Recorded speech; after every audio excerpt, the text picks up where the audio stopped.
Hey everyone, welcome back to POA for you. My name is Leroy, and today we're going to go through N Levels 2019 Paper 2 Question 1. Now, 2019, the syllabus code is 7088, and since 2021 onwards, Singapore has changed the syllabus to 7086. But Paper 2 Question 1 by and large test on the same concepts, so this will still be very relevant for you guys. Now, I'm going to share a working example with you guys, and if you think that some of your friends could find this useful, please share this with them. And of course, if there's any questions, ask in this channel, or my email address is on the top left-hand corner of this sheet that I'm going to work on. So, without further ado, let's get right into it. The paper 2 question 1 always comes in this format, right? Trial balance here, and there's some additional information, and then you're supposed to the output is twofold.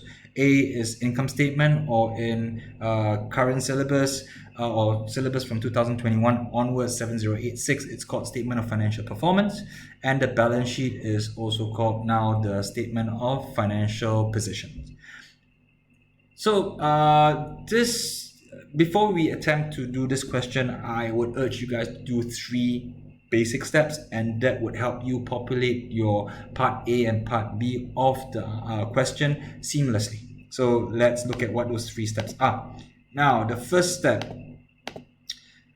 is is to look at the trial balance and answer to yourself, is this part A or part B item? So part A is the statement of financial performance or the income statement, and part B is the statement of financial position, right? So let's look at this. This motor vehicles at cost is an asset, so that goes into the financial position statement. So does accumulated depreciation, cash at bank, all these are assets. And statement of financial position, if you recall, would contain assets, liabilities, and equity items. So all these are all, asset, liability, or equity items, right? So from motor vehicles until trade payables. Now, it's not always given to you in a straightforward manner like that. Sometimes they may jumble up stuff like fee income, which is a statement of financial performance item, could be somewhere in the middle here. So it's not always that straightforward, where the first half is relating to one part of the answer and the second half relates to the other, right? So, but in this question, first half relates to assets, liabilities, or equity items, so it goes into the statement of financial position. And second half relates to income, expense items, so that relates to the statement of financial performance. That's it. Part A is done. Now, part B looks at this additional information, and we have to populate the journal entries for this, right? So let's look at all these and populate the journal entries accordingly.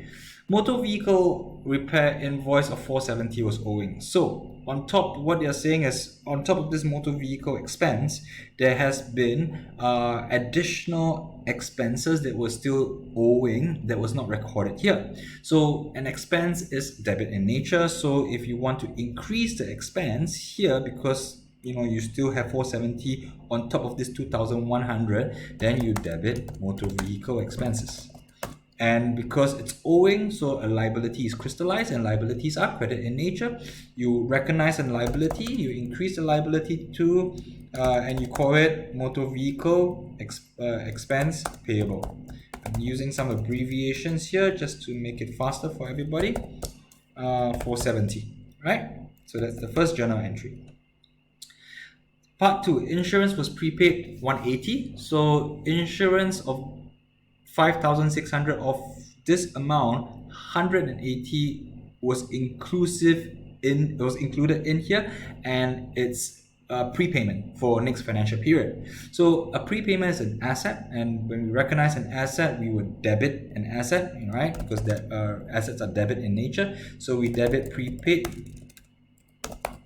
insurance, and then we credit insurance expense, because insurance is debit in nature in terms of it's an expense are debit in nature. And if you want to reduce this amount, because they already said that it's not so high, 5,600 of which 180 is prepaid, you want to bring this value down. So it's 180 and 180.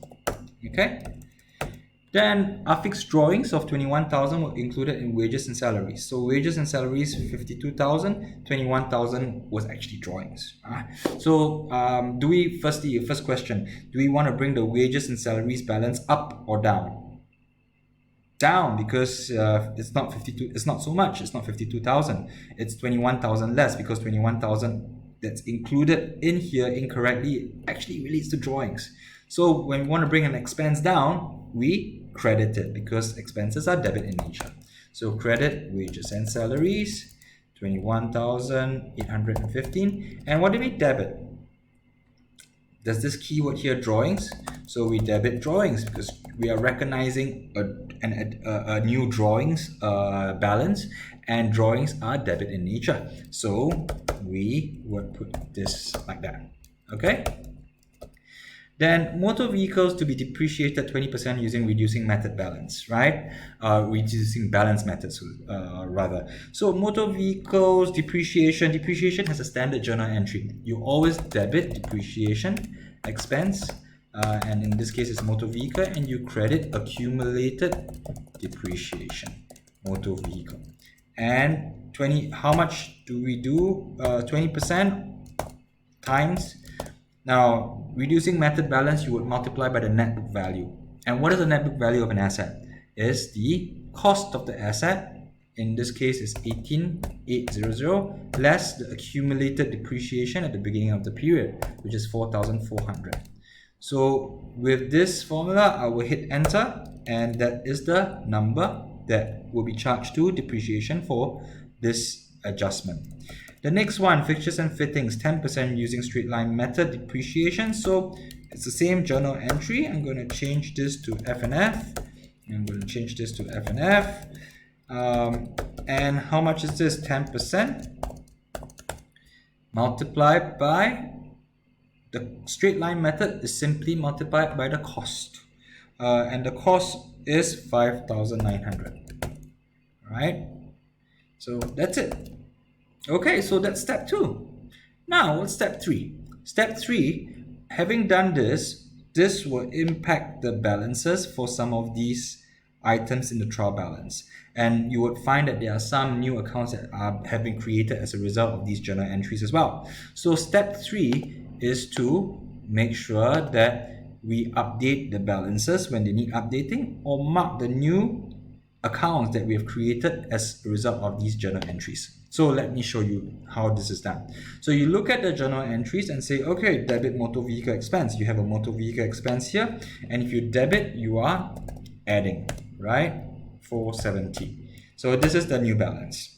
Motor vehicle expense payable, this is a new account. So I'm going to highlight this here, and I'm going to indicate a B here, because this will go to part B of your question, which is prepare a statement of financial position or balance sheet in the previous syllabus phrasing.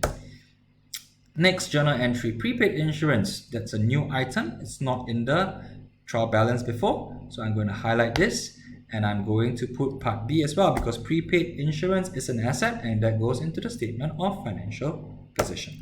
Insurance is credit here. I've got an insurance here, 5600. So credit to an expense account is minus. So I'm going to put this.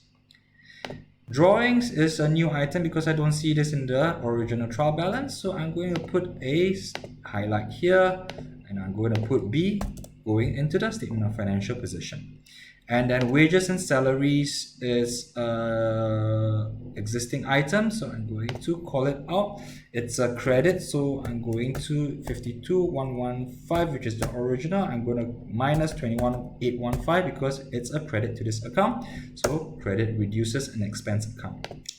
And depreciation expense is a new one, right? So I'm going to mark this as a new item here. And I'm going to put A because that goes into the statement of financial performance or the income statement in the previous syllable wording. and I'm going to accumulated depreciation. I'm going to add that here, equals to 4400, and accumulated depreciation is credit in nature, and this is credit to 800, right? 2880, I beg your pardon. So I'm going to add 2880. The next one is the same thing. Depreciation expense for FNF is new, so I'm going to put it as A because it's an expense item and I don't see it in the original trial balance. And the accumulated depreciation for FNF 590, I'm going to add it to this amount, equals 2300 plus 590. That's it, step 3.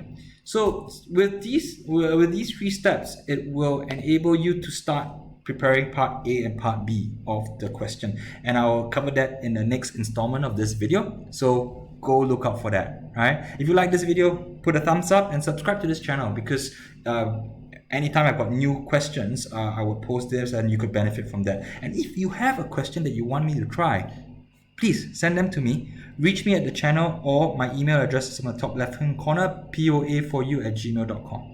Alright, hope this video has been useful, and thank you for watching.